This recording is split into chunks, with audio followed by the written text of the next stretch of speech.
I'm breaking up with my pregnant girlfriend as I don't want to be a father. Now she's saying I'm forcing her for abortion.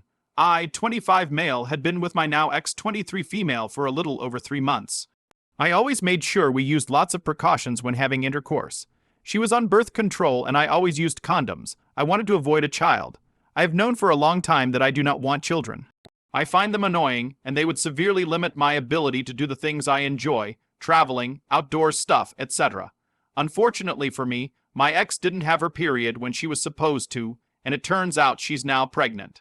She came to me and told me she was pregnant. The first thing I did was suggest an abortion. We don't live in a state where it's legal, so I offered to pay for her flight and hotel and told her I'd be happy to come with her to get it done. I have a stable job and make good money, so it wouldn't be too much of a hit for me. She works as a receptionist and doesn't make a lot, so I figured it would be better for me to pay.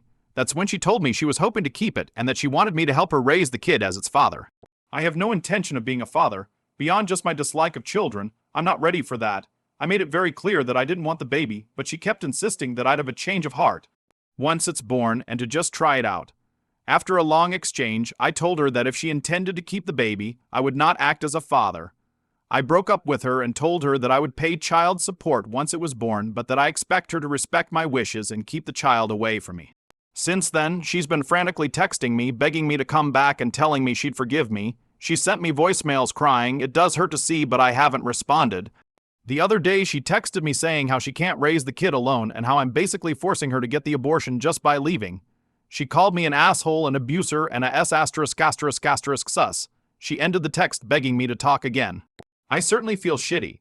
I really liked her, and we had a good relationship before this, but I just don't want to be a father. I'm already bitter about the fact that I'll have to pay child support for 18 years, which will somewhat limit me financially. I also feel it isn't right for a parent who doesn't want their child to be involved. I just end up taking that pent-up anger and bitterness out on the child, who is ultimately innocent, which I feel isn't right. Clarifying edits on the topic of a vasectomy I tried. I met with a doctor last year and asked about getting one, but he refused and said every doctor he knows won't do it until you're at least 30. It's a conservative state, and while I dislike the politics, I was born and raised here, so I'm still attached to the state and have never felt the urge to leave.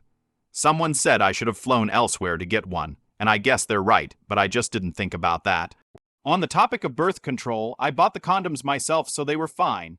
Whenever we were done, I'd throw used condoms in the dumpster, so I don't think she went dumpster diving.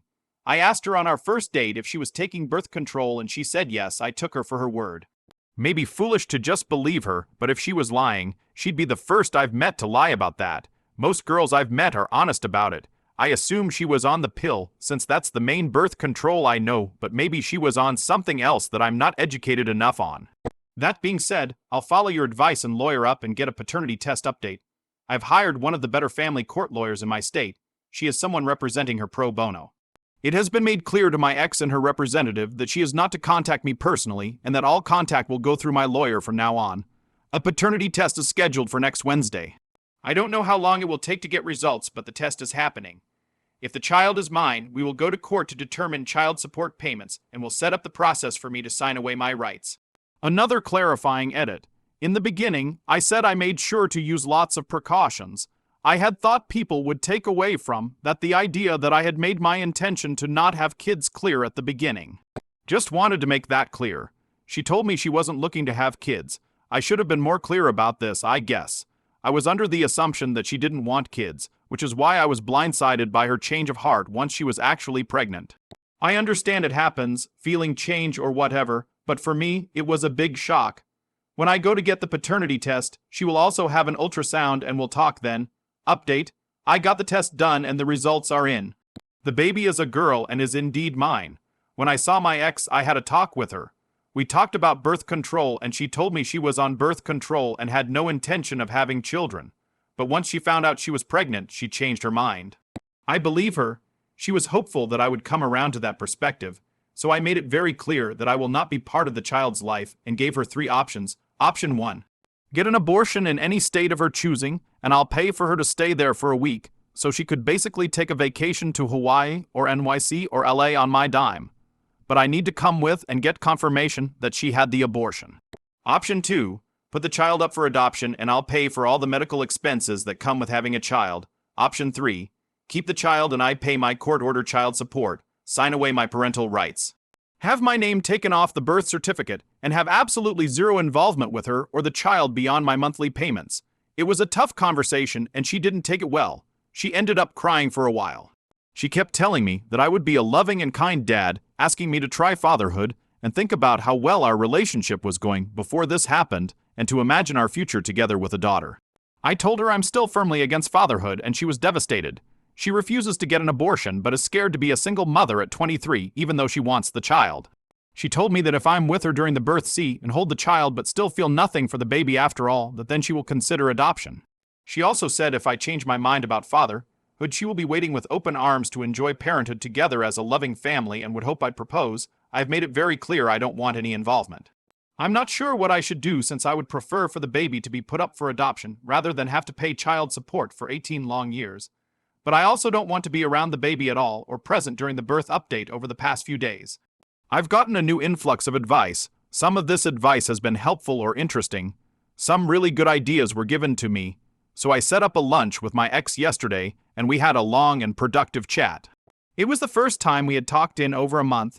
All our communication had been through lawyers. I decided the best way to ensure that the conversation was productive was to set ground rules and make sure we were operating from reality. Neither of us has been being realistic.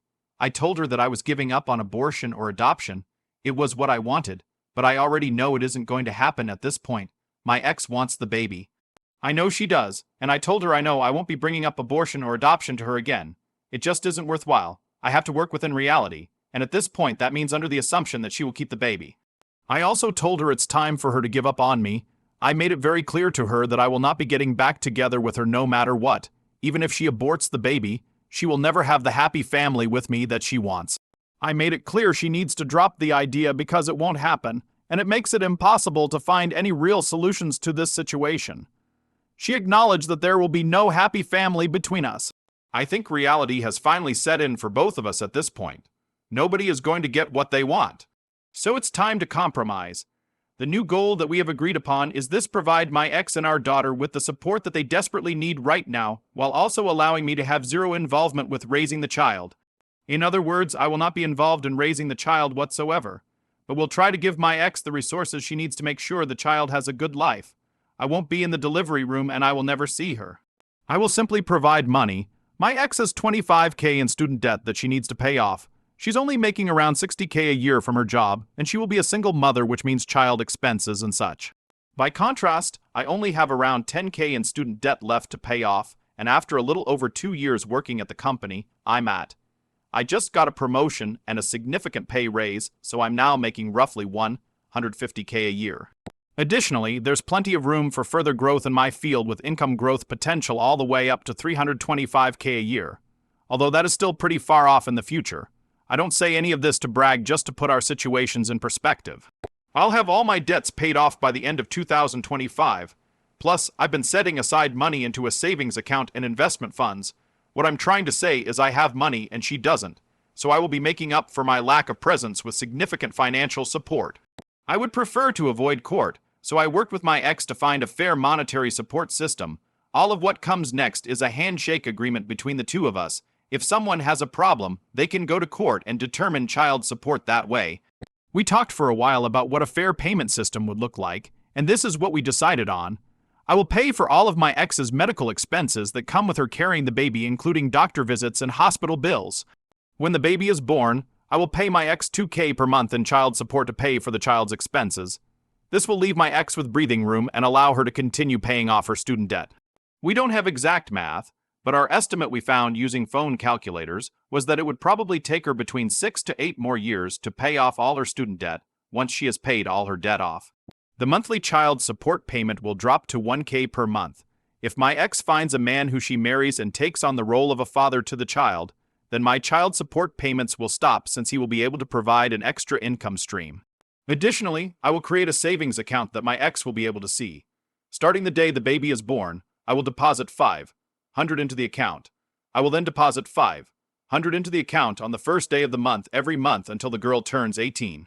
At that point, she will be given access to the account as a college fund. Based on the math we did, the account will have roughly $108,000 in it, not including interest. I don't know how much college will cost by then, but that should be a significant help for her to pay for college.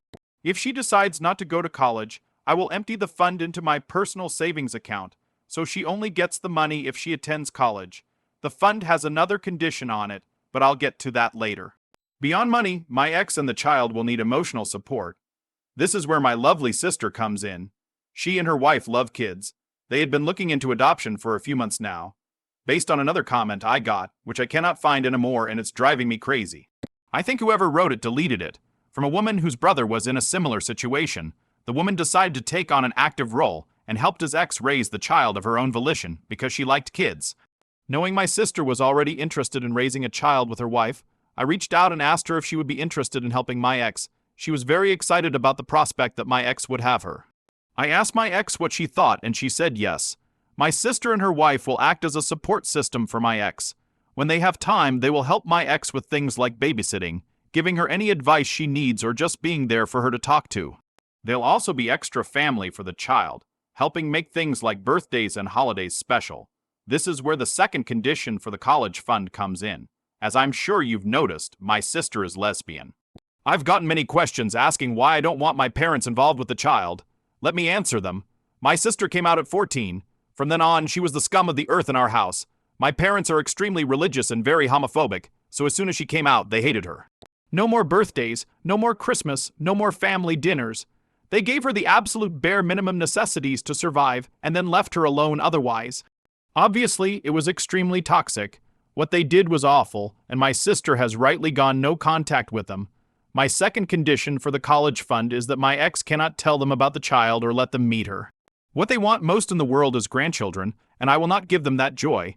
My ex has my sister's help and support, so she doesn't need my parents. I made it clear that if I ever find out about her visiting them with the child, there will be no college fund. Finally, I want to talk about me writing a letter. Based on advice from someone whose father came back and then left, they told me not to come back, but to write a letter to my daughter as closure. I don't want to come back, so I thought it was a great idea. The letter will explain why I'm not around in this whole situation.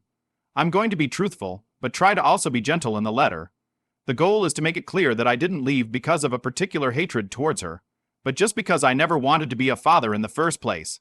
I'll also include something about how hard her mother tried to make me reconsider, and how much her mother loves her. I'll end it by wishing her good luck in life. The letter will be officially notarized and will be signed by both me and my ex. When she turns 18, if she has questions about me and wants them answered, my ex will give her the letter. If the letter still can't satisfy her and she wants further answers, I've given permission for her to talk to me in person. I feel I owe it to her to answer her questions in person, if that's what she needs for closure. My ex also felt strongly about wanting my name on the birth certificate, so I've agreed to that. Short and boring update. I got our terms written up into a contract and my ex has signed. Some minor changes have been made, which I will outline. Some things weren't legally enforceable, so those have remained part of a handshake agreement. The basic contract is I have 0 visitation rights and will never be allowed visitation rights, but X also has to make active efforts to keep the child away from me. I will be paying for her medical care during the pregnancy process. We decided to adjust the payment system. I will be paying $5,000 per month in child support and an additional $500 will be added in support for every $50,000. My salary increases by currently $150,000, capping out at $500,000 for a max support payment if $5,000 per month. The handshake part of the agreement is the college fund in exchange for not notifying my parents of their granddaughter's existence. The college fund will be monitored by my sister. I deposit $500 per month until the kid turns 18, and then the fund will be made available to her if she is going to college or trade school. If she decides to forego higher education, she will instead receive a flat sum of $27,000, roughly 1/4 of the total fund, and the remainder of the fund will go back to me. We scrapped the idea of a letter. If she wants to see me when she's 18, she'll have to come find me. I decided it was best to make it a slightly higher barrier to finding me. My sister will still be involved in helping X with her parenting of the child, and they have chosen to make the girl aware that my sister is her aunt. Shit is pretty much settled. My ex is pretty far into pregnancy at this point and everything is worked out. Sorry to disappoint everyone who still wanted me to step up and be a present father. That is never happening.